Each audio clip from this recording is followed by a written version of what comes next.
What's more exciting to you, personal success, or seeing the medium of animation succeed as progress as a whole?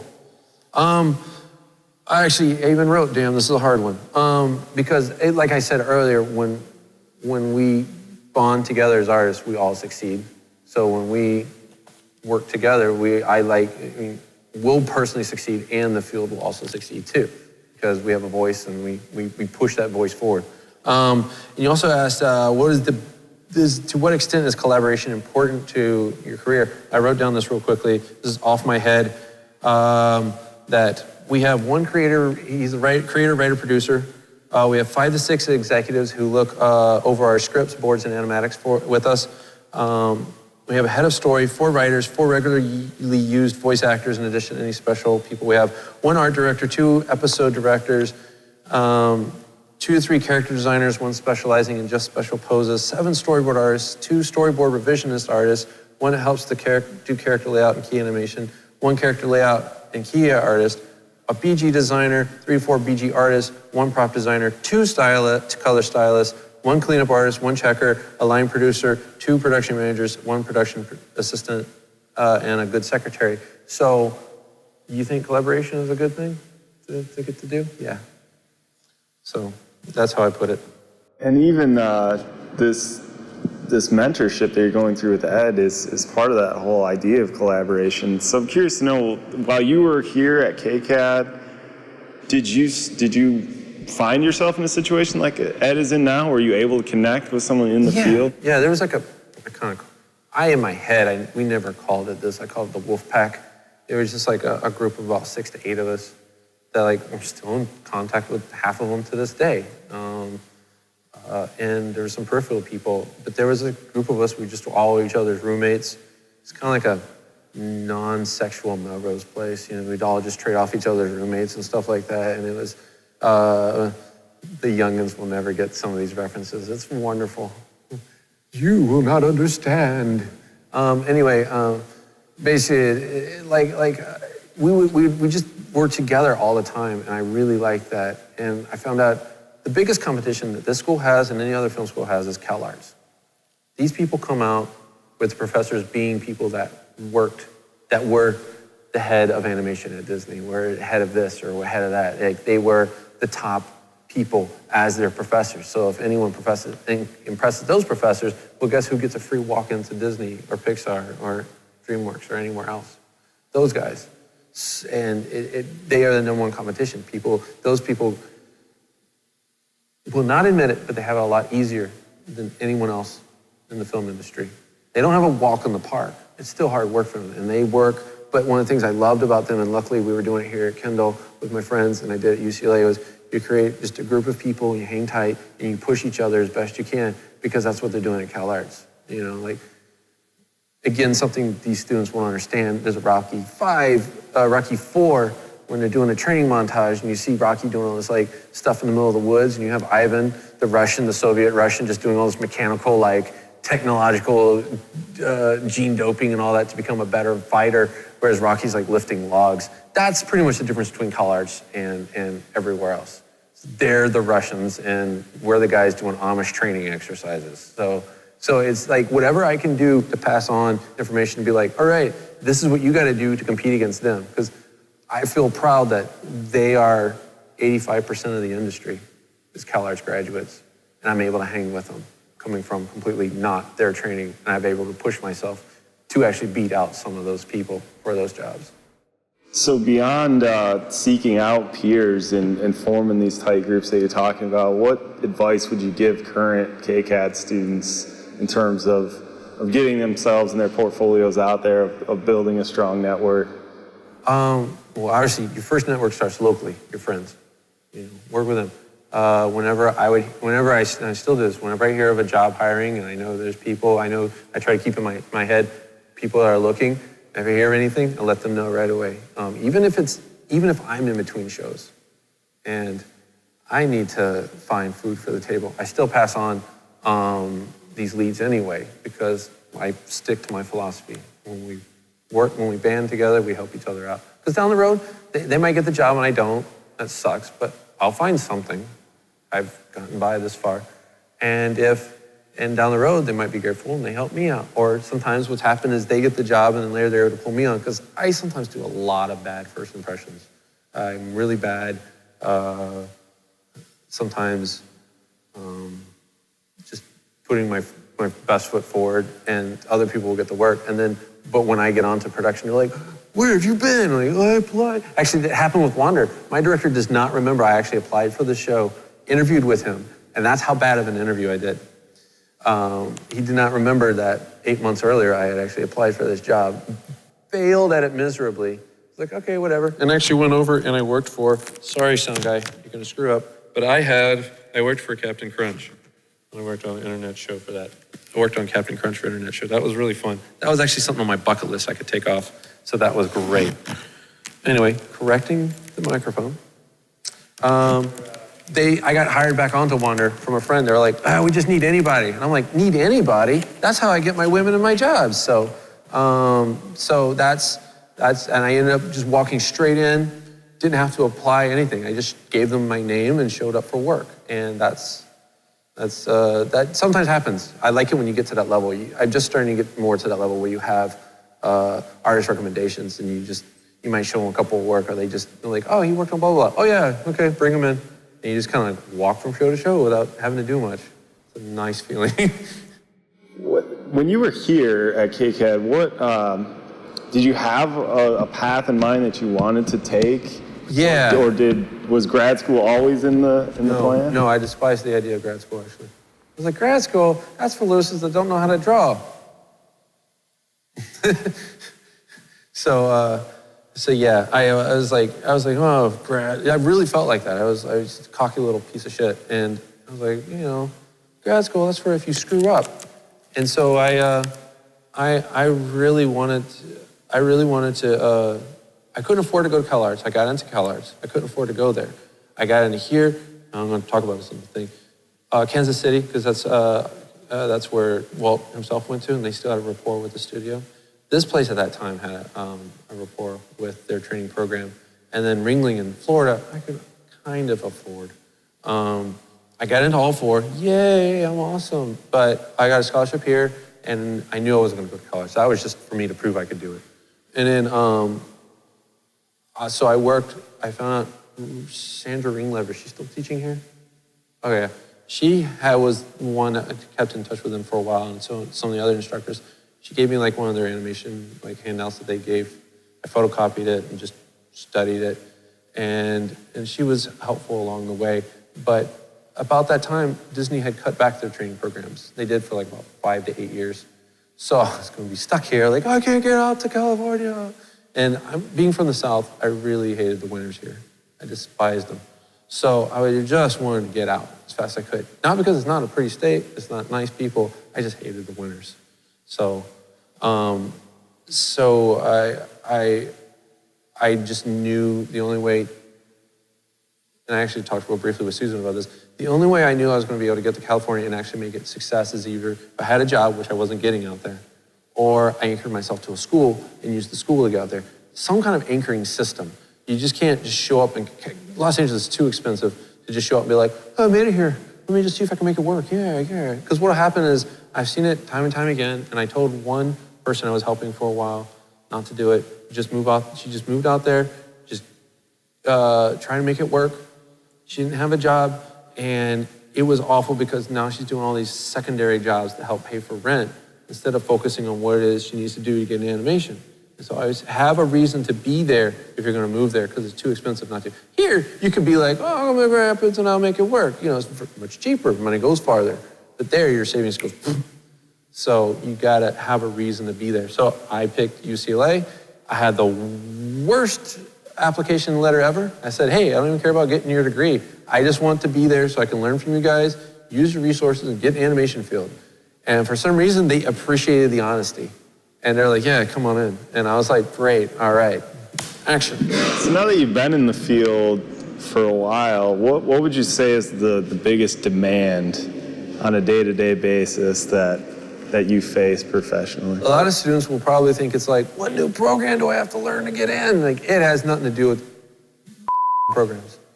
It really is the raw skill that you know. Can you draw? That's the number one thing. If you're still a lot of shows, even CG shows require that. Can you draw? Because I mean, even CG shows have to be boarded and designed, and they don't just build a thing in the CG model from nothing. It's too time consuming, so they have to draw it. So you have to learn how to draw. Storyboard, you have to learn how to draw. You know, you have to still know all your theories of animation. And on top of that, the CalArts people taking it up a notch, which is really intimidating, is like just knowing cinematically how things work. The guide I used to get from UCLA into the industry, and everyone thought I was crazy, it was like, the demand's too high. But I thought was very realistic was, I didn't look at my students and be like, my fellow peers, and be like, oh, well, that's how good they're drawing. I just need to draw better than that. I looked at the thing on the screen and said, if I can't do it at that level, I can't get a job, because guess what they're making? They're making that. That's what they're asking, because that's what made it on the screen. So that's what I required of myself. And that's exactly what CalArts is doing. If you go to their program at the end of the year and see their animations, they're looking at what was on screen and how can I beat that. So it could be Captain Crunch, could be something else. What's thus far been the most rewarding experience for you professionally? Captain Crunch actually was kind of rewarding as a life goal, but I'm trying to think of also enjoyable experiences, because sometimes you're on a crappy product, but the crew is awesome. Good Vibes, when I was working at 6 Point Harness, there's a show for MTV, lasted of a season. It wasn't that brilliantly written. It was written for MTV, so what do you expect? But the crew was awesome. The crew was so good to work with. But I really liked the Gravity Falls crew. Season 1 is a different crew than season 2, because the hiatus was so long. And that's why I jumped over to Wander. Gravity Falls was a really amazingly talented crew.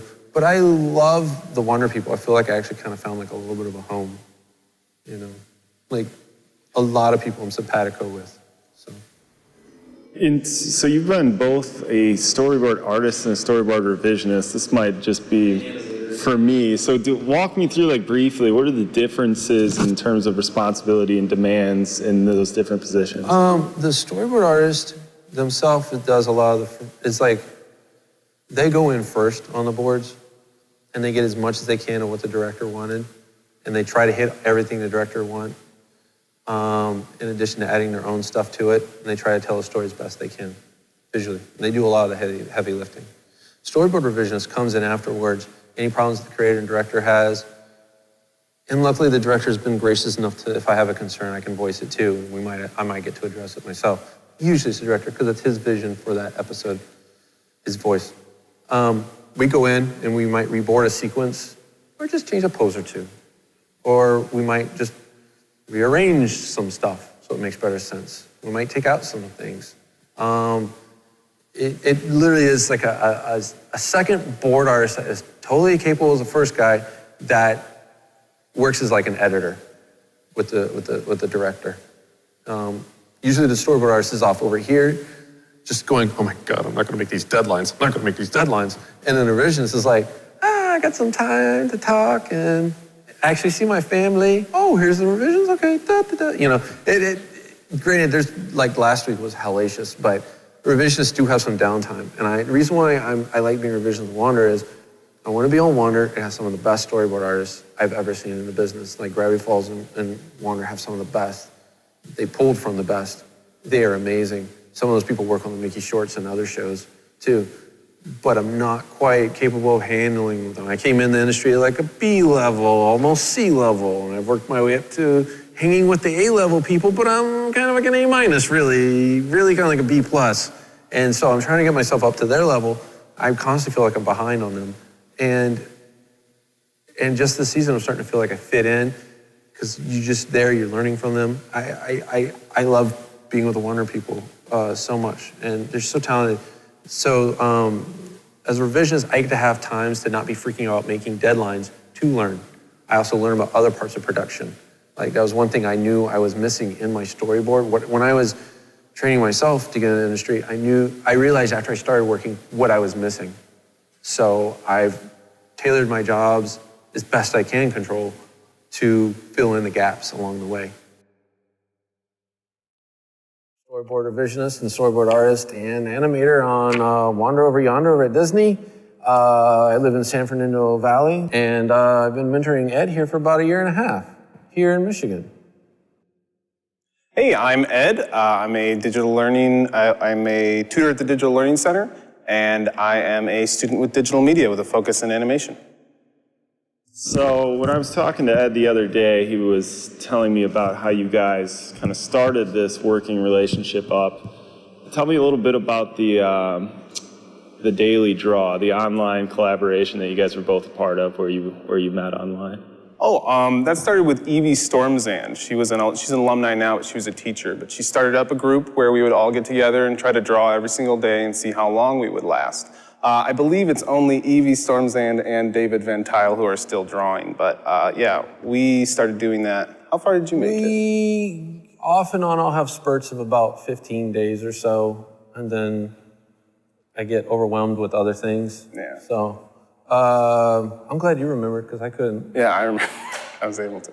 I'm old. What do you want from me? What do you want? And yeah, and actually, you'd also had heard from David Van Tile about, because I remember that. I remember that he was recommended to me through David Van Tile, and David Van Tile's like, hey, you should talk to this guy. David really sounds like that. It's a killer impersonation. It's exactly it's perfect, like yeah. Hey, you should talk to this guy. He's really great. It's like you are him. Thank you.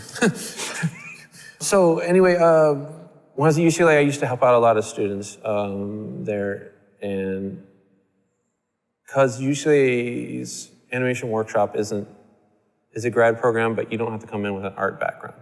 We had some people that came in with law backgrounds, English majors, from all over. Some were just like, I'm an ex-Marine, I just wanted to learn to animate. And actually, he ended up working on the Ninja Turtles movie, not the recent one, but the one like 2007 or so. Yeah.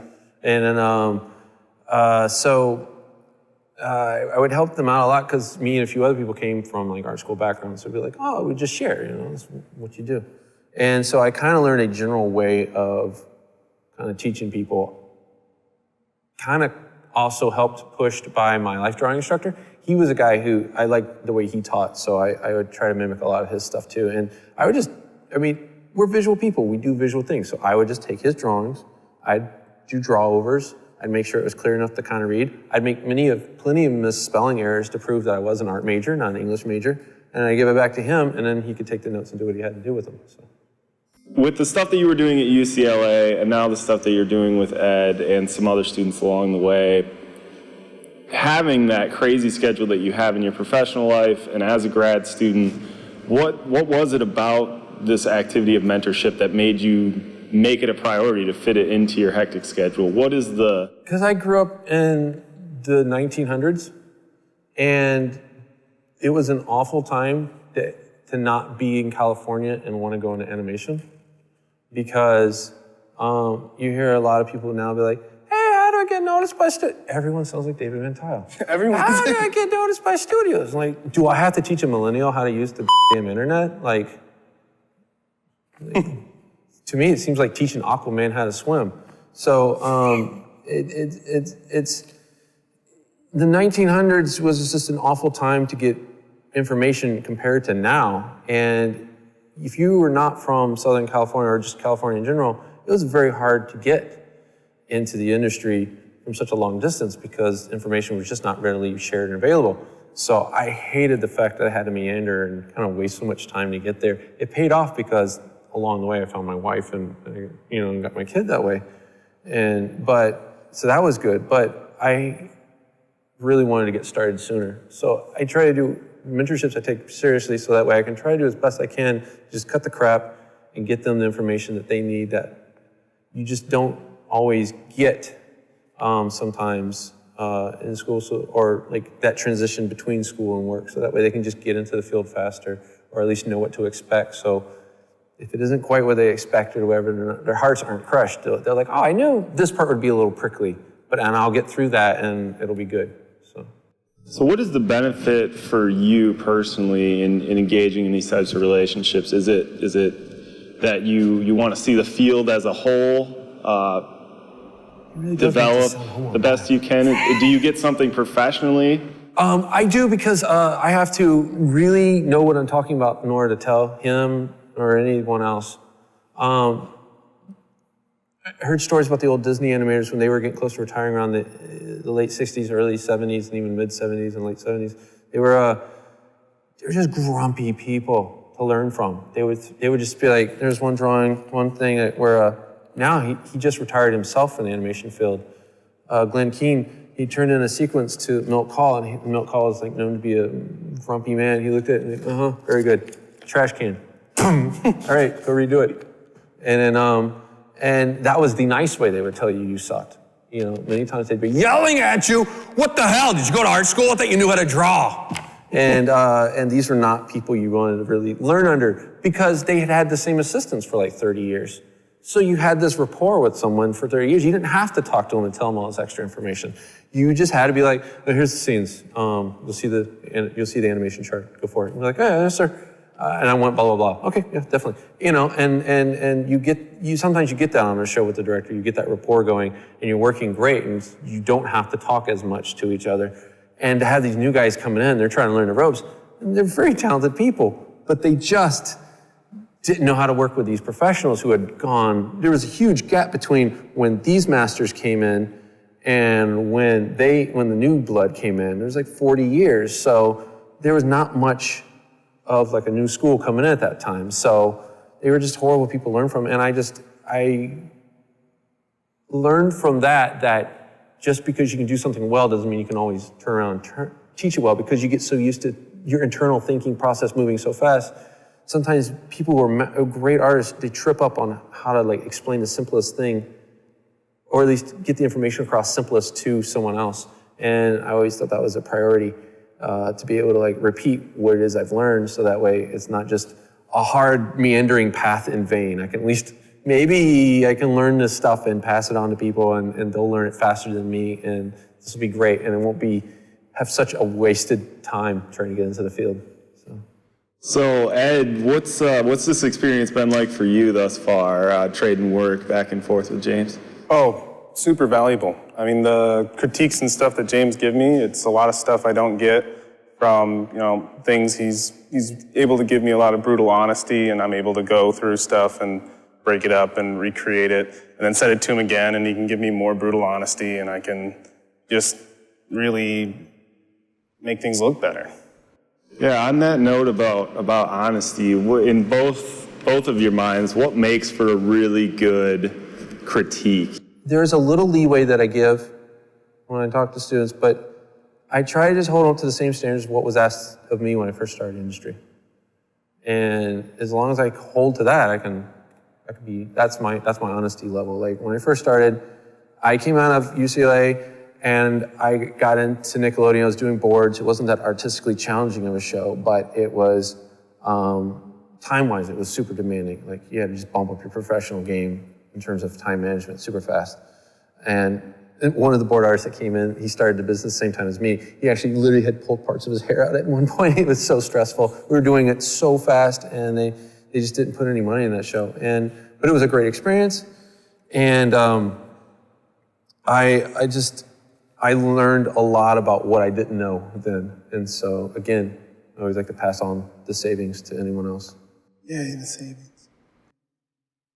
And how about you? What do you think, Ed, makes for a really good critique? I've always said that I think the critique sandwich is the perfect critique. You start really good. You say, oh, this is something good. This is what you got going on, so you don't make them instantly feel bad. And then you go, all right, this is everything you've got wrong. Then you end with, it's okay.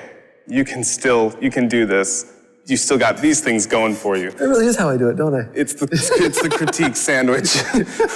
I don't feel terrible about myself afterwards. I go, I have hope. Well, the thing, I don't want to tear you down. Yeah. I want to give you hope. Like I gotta let anyone know, like, okay, this is asked of you if you were to show up drawing at a show right now. But I also always want it to be, it's a hopeful, positive, you can get there, you can achieve your dream. You can do it. Yeah. Yeah, I mean, You can do it.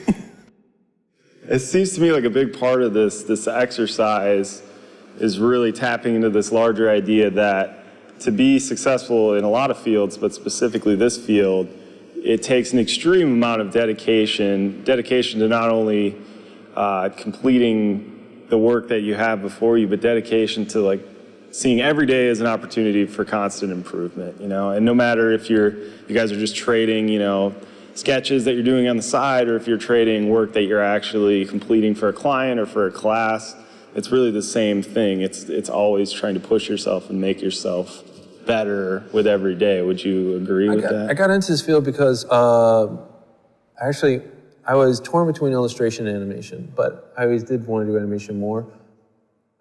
But I wanted to not give up on my love of illustration growing up. And I just realized at an early age, the animators, sorry about that for sound. Sorry, I got a few more joints. There we go. So I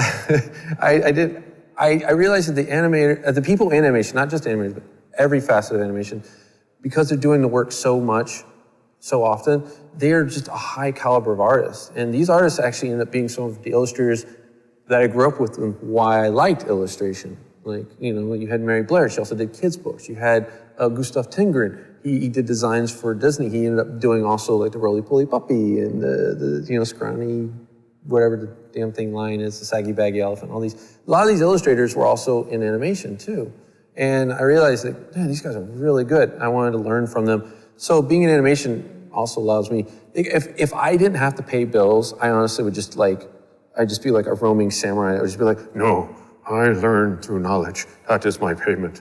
But, you know, unfortunately my kid wants to eat, so I have to be like, hey, you owe me a little extra overtime for that 5 minutes, you know? So I have to nickel and dime them. So, I just love learning the field. And there's so many talented people in there that if you aren't, and there's so many people that want to get into the field, if you don't keep pushing yourself, you can kind of get sidelined and forgotten and eventually fall off the map. So it's always a chess game with me of how to like keep moving yourself so you keep moving up to where you want to go. It doesn't have to be the same goal as I do or the same goal that someone else has.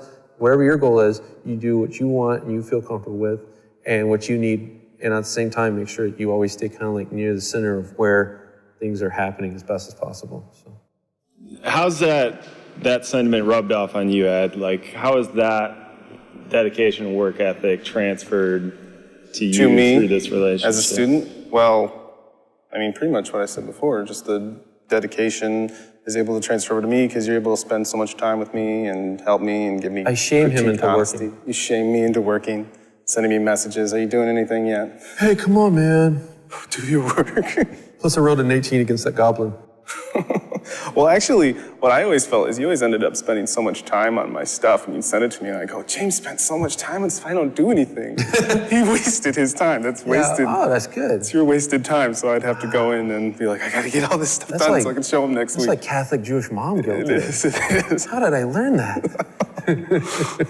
And I mean, you're working in the Digital Learning Center. I mean, you're kind of engaging in the same types of relationships from the opposite end and mentoring students in your own program. So what's that experience been like for you? I mean, I guess it's the same feeling James is probably feeling. I mean, I just really enjoy being able to help people out and just give them my honest advice. Because I get a lot of people who come up to me and go, you know, Ed, I'm in this class, figure drawing or whatever it is, and like, oh, I just feel like nobody's telling me the truth. It's like, tell me the truth. And I'm just like, all right, I'm gonna sit down and give you my complete 100% honesty and attention. So, I mean, when I'm sitting there at the Digital Learning Center, my time is devoted to the students, so.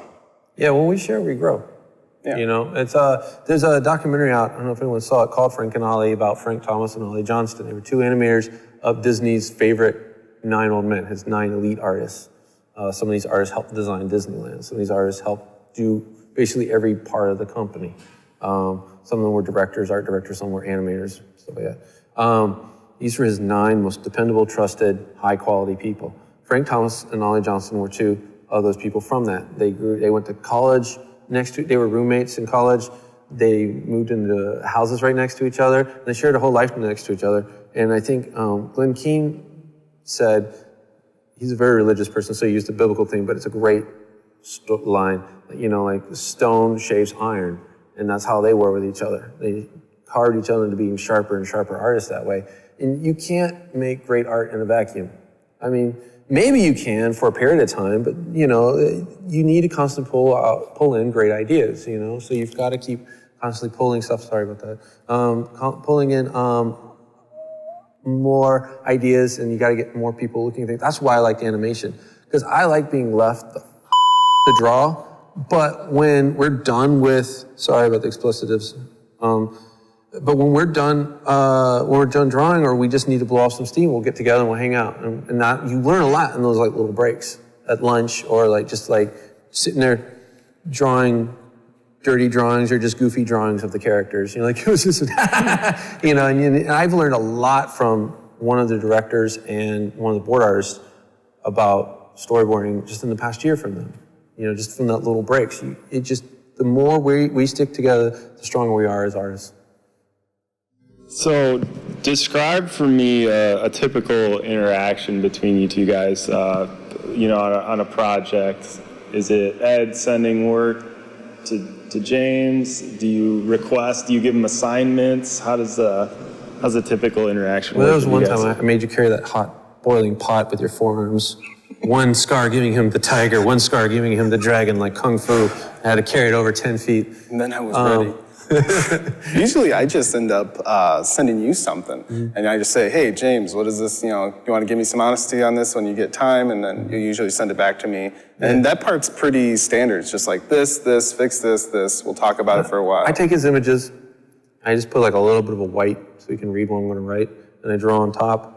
Like, this would be a good idea here. Sometimes I don't like to draw exactly what they should do because I want them to figure it out. I need them to figure it out. I need them to start thinking what it is I'm looking for, not just give them the answer like, this would be awesome. Now be stupid and don't think. I need them to think, because it's that thinking that's going to make them a better artist down the road. So I just give them suggestions like, within this parameter, this would be a great idea. Think about this, so. Yeah, I was taking a quick look at the stuff Susan sent over this morning, and I was noticing a lot of stuff, and especially in the panels, that was the old man, the girl at the golf course. There's a lot of continuity related stuff, like in terms of this has to be in this position at all times, and don't forget. And then I was especially interested in that overhead map you had. Plot things out in overhead so that you maintain perspective. Filmmaking is like a street fight. Like you can be inside a class and be like, someone throws a punch, you block, counterattack, and then kill him. And that's great in theory, but you don't know the guy's gonna throw the punch that way, at that exact area, that exact way, that exact angle. He might have, you might trip while you're blocking, and then now you're fighting on your knees, on your back, So you don't know what's gonna happen. So I believe no holds barred, whatever it takes to get it done. So I don't want people to be looking at boards like, I have to do it exactly this way. This is the proper way to do our boards. It's like, no, use overhead maps. Use any tool you can to make sure you keep things consistent, and then so that you follow the first rule, which is don't confuse the audience. The more they have to stop and go like, you have a lot of people they might not know exactly what's wrong with the film, but they start to get annoyed with the film when it's not following the right rules that help make it easier to digest the information. They'll just be, I saw a film, I don't know, I just didn't like it. Well, was the story good? Yeah, it was a good story. I don't know. I just got confused a lot. And it's usually the visuals sometimes that happens with that. If the story's good, but they just didn't like watching it, it's because they didn't like watching it. Visually, that part of the medium fell apart, so. Yeah, it's interesting because I feel like a lot of people, when they think, animation, what do you do? I think they think about the drawing first and foremost. A lot of people think this whole cinematography aspect to it. A lot of people just think I'm just sitting around just drawing funny little drawings all day. Was it my own father-in-law was like, I don't know if I could do animation. I can't do the same drawing all the time, all day long. I'm like, I don't. Otherwise, it wouldn't move. It has to be this and this, or you don't get this. So you have to think cinematically. Even like the simplest, like old black and white Mickey cartoons had a lot of thought and planning put into them just to make them happen. And especially when the camera has to move. Now you gotta start playing. Well, there's gotta be more background than just that one panel you drew. What's the background over here? Is Mickey running this way? Well, okay, do we draw a giant pan that's as long as this stage? Or is there a way to actually make it look like it recycles every so often efficiently, so you only have a pan this big? Okay, well, how do you handle that pan so it doesn't look like, oh, there's the seam, it went by again? You know, how do you make it flawless? There's a lot of little technical study. It's like, one thing I love about it, it's like being a magician, but not pulling stuff out of my sleeves. I'm another type of magician, you know? I'm bringing inanimate objects to life, but it's just like magic tricks. They're just tricks that fool the eye into believing something exists that doesn't. So, and both of you feel free to weigh on in this. What makes for, number one, an effective storyboarding process? I think we've touched a little bit on that. But number two, an effective storyboard. How do you build a good, effective storyboard? Who's the voice? What's the voice of the story? Who's it about? You know? And what is their struggle? How do they change throughout the story? When you know who the story's about and how they change, or even if they change, maybe they change everyone around them. Once you figure out where the change happens and who the story's about, you can start to fill in the blanks. You've now got like basically the spine of your whole film process. And now it's just reinforcing those ideas along the way.